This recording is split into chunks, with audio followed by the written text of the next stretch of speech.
अमितची पत्नी आशाचे इतर कोणासोबत तरी अनैतिक संबंध होते आणि हे विचारल्यामुळेच अमितची हत्या करण्यात आली असा आरोप त्याचा भाऊ अभिषेक रायभाग यांनी केलाय।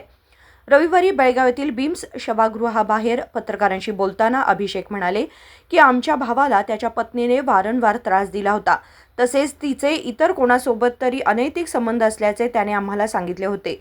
हे विचारल्यामुळे त्याची हत्या करण्यात आली असा त्यांचा आरोप आहे। ಅಂದ್ರೆ ಎದರ ಸಂಬಂಧನ ಏನು ಕುಡಿತಿದ್ರ ನಿಮ್ಮನ್ನ?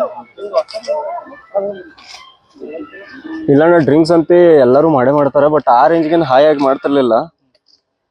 ಹಿಂಗೆ ಇವ್ರದ ಮನ್ಯಾಗ ಗಲಾಟೆ ಟೆನ್ಷನ್ ಜಗಳ ಆಗಿ ಏನಾದ್ರೂ ಸ್ವಲ್ಪ ಕುಡಿತಿರ್ಬೋದು। ಎಷ್ಟು ವರ್ಷ ಆಗಿತ್ತು ಮದುವೆ ಆಗಿ ಒಂದು 10 ವರ್ಷ ಆಗಿತ್ತು।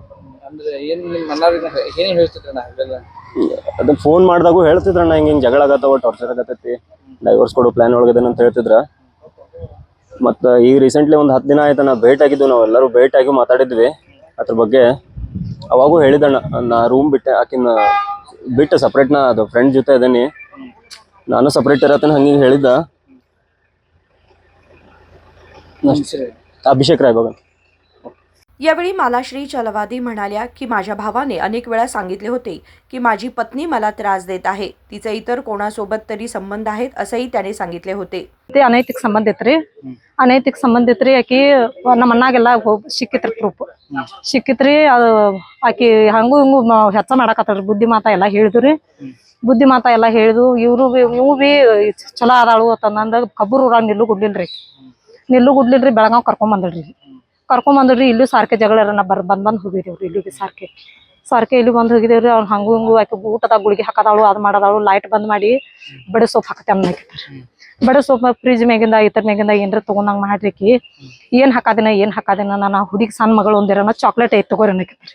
ಚಾಕ್ಲೇಟ್ ಐತಿ ಅಂದ್ ಗುಳಿಗೆನ ಹಾಕೈತಿ, ಗುಳಿಗೆ ಬಡೆ ಸೋಪ ಹಾಕಿ ಅವ್ನು ಒಟ್ಟು ಮನ್ಕೊಂಡ್ ಕಣ್ಣಾಗ ಪಿಕ್ ಹಾಕೋದ್ರಿ। ಹಂಗ ಯಾಕೆ ಚಾಕು ಚುಚ್ಚಿನ್ರಿ, ತಲೆಯಾಗ ಒಣಕಿಲೆಬೆ ಹಾಕಿರಿ, ನಾವು ಒಣಕಿಲೆಬೆ ಹಾಕಿರಿ। ಹೇಳ್ತಿದ್ರಿ ನನಗೆಲ್ಲ ಫೋನ್ ಹಚ್ಚಿರಿ, ಎಲ್ಲ ಹಿಂಗೆ ಮಾಡದಾರ ಬಾ ಅನ್ನೋದಕ್ಕೆ ಬರ್ತೀನಿ ರೀ। ಬಂದೆಲ್ಲ ಬುದ್ಧಿ ಮಾತಾಗಿರಿ, ನನ್ನ ಕರ್ಕೊಂಡು ಹೋಗ್ತೀರಿ, ನನ್ನ ಕರ್ಕೊಂಡು ಬಾ, ನಾನು ಬರ್ತಾನೆ ನಡೀತಂದ ನಾವ್ರಿ, ಕೆಲಸದಾವು ಬರ್ತಾನೆ ನಡ್ಯಾನವ್ರಿ, ಬರ್ತಾನೆ ನಡಿ ಕೆಲಸದವನವ್ರಿ। ಮತ್ತೆ ಈಗ ಆಗ ಬರ್ತೀರಿ।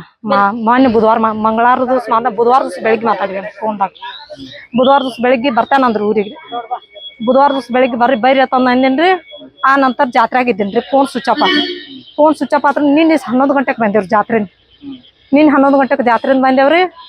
ಬರೋದಕ್ಕೆ ಇದು 4:04 ಸುದ್ದಿ ಗೊತ್ತಾಗೋದಕ್ಕೆ ಇದನ್ನೆಲ್ಲ ಹಿಂಗೆ ಬಡದಾಳು, ಮಾಡಿದಾಳು, ಓಡ್ ಹೋಗಾಕ ನೋಡದಾಳು, ಇದನ್ನೆಲ್ಲ ಮಾಡದಾಳು। ಸಂಬಂಧ ಬೇರೆ ಕಡೆ ಐತ್ರಿ, ನಾ ಬಿಡುದಿಲ್ಲ, ನಂಗೆ ಆಗೋದಿಲ್ಲ, ನಾ ಮಾಡೇಕನ ಅಂತೇಳ್ರಿ। ಬಿಡವಾ, ಹಂಗೆ ಮಾಡ್ಬೇಡ, ಚಲೋ ಇರು, ನೀತಿ ಮಕ್ಕಳ ಇಲ್ಲ ಏನೋ ಇದ ಮಾಡೋದಂದ್ರೆ ಚಲೋ ಇರು ಅಂದ್ರೆ ಚಲೋನೇ ಇರೋದಿಲ್ಲ ಅನ್ನಕ್ರಿ। ನಿಮ್ಮ ಅಣ್ಣನೂ ವೈರಿ, ನಾ ಹಿಂಗೆ ರೀ ಬುದ್ಧಿವಾದ ಹೇಳಿನ್ರಿ। मालाश्री रवी चलवादी।